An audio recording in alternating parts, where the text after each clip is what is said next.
groep SAMRO-lede en die polisie het slaags geraak buite die gebou waar die Tshwane Metroraad vergader het.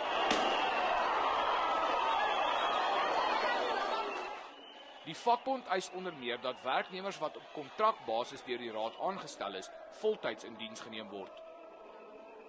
Functions such as cleaning of offices, digging of graves, for example, cutting of grass, public cleansing, all those things. Currently, those particular functions are performed by private companies. So we are saying we will not allow those particular functions to be outsourced. Instead, the employer must then absorb all these people that we're speaking of to perform those particular functions. Die burgemeester Solly Msimanga het die vakbond se memorandum ontvang, maar eis 'n verslag oor die redes vir vanoggend se geweld.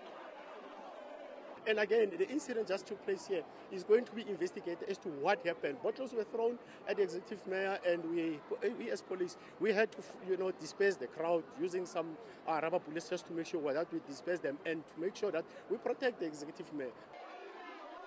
Die raadsvergadering self het redelik glad verloop nadat die vorige een in chaos ontaard het toe raadslede in onderonsies met mekaar betrokke geraak het in die raadsaal.